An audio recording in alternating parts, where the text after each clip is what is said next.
আসসালামু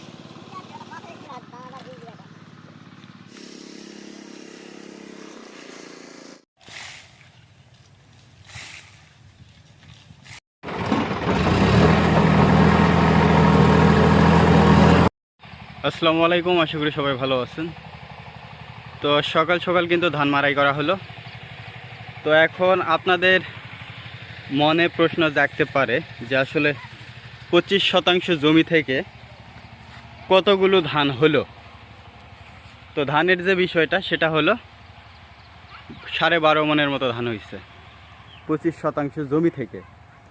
15 মন ধান হলে মোটামুটি ধান হতো, ঠিক হতো, কিন্তু সেখানে দেখা গেল যে 2-2.5 মন ধান কম হয়েছে। এই জন্য ধান কিন্তু পড়ে গেছিলো ওই সাইডে। তো এখানে কিন্তু ধান হলো আমাদের 12.5 মন, মানে আপনি খড় ধান মিলায় দেখা গেল যে 18,000 টাকা মূল্যের। আর আমাদের জমির ভাড়া কিন্তু ছিল 12,000 টাকা। আর আনুষঙ্গিক খরচ আছে, কীটনাশক আছে, সার আছে, হাল চাষ আছে, ধান রোপণের যে খরচ, মানুষ আপনার হচ্ছে লেবারের সেই খরচ আছে।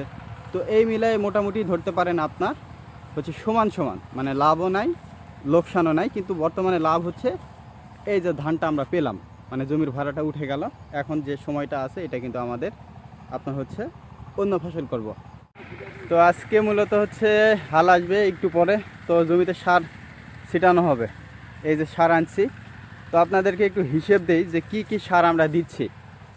তো আমরা দিচ্ছি 75 কেজি ডিএপি, আপনার হচ্ছে 30 কেজি জিপসার, 30 কেজি জিপসার, 25 কেজি পটাশ, আপনার হচ্ছে 1 কেজি ম্যাগনেসিয়াম, 1 কেজি হচ্ছে বোরন, আর আপনার হচ্ছে 1 কেজি হচ্ছে জিঙ্ক।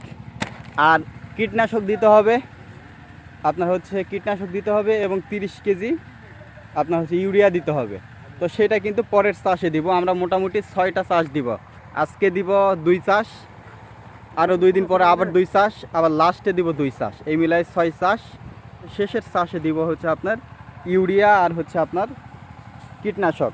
তো আজকে মোটামুটি সার পড়তেছে আপনার 75 কেজি আর 30 কেজি, 105 কেজি আর আপনার হচ্ছে 25 কেজি, 130 কেজি আর আপনার হচ্ছে 3 কেজি, 133 কেজি সার আজকে আমরা এই জমিতে দিব। এখন সারগুলো মাখানো হবে, আপনারা দেখেন ভিডিওটা।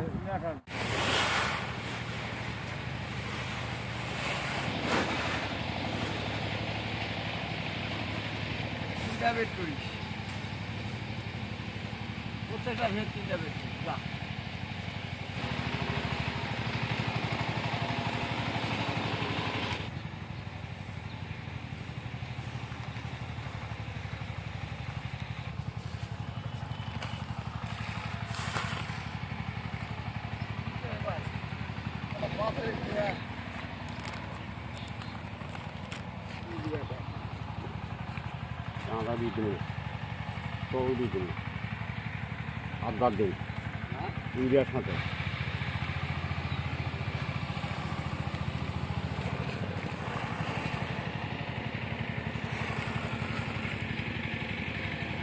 তো এইখানে কিন্তু সব সার দেওয়া হলো, এখন এটা মিক্স করা হবে। এখানে টোটালি আছে 133 কেজি সার আছে। আরও মোটামুটি আপনার হচ্ছে 30-40 কেজি পড়বে, ওটা আমরা পরের চাষে দিব। এরপর কীটনাশক দেওয়া হবে, দানাদার কীটনাশক না, আমরা হচ্ছে তরল কীটনাশক দিব ইউরিয়ার সাথে মিশায়।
তো একটা জমি কিন্তু চাষ হয়ে গেল।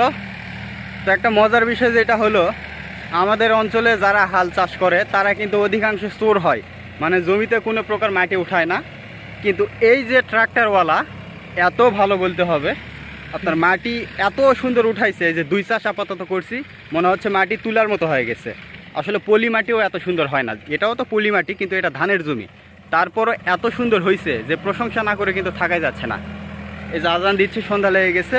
তো সবাই ভালো থাকবেন। ওইটা এখন চাষ দিব, এরপরে আবার 2 দিন পরে আবার একটা চাষ দিব। তো সবাই ভালো থাকবেন, আবার অন্য কোনো ভিডিওতে দেখা হবে ইনশাল্লাহ। ততক্ষণে সবাইকে আল্লাহ হাফেজ।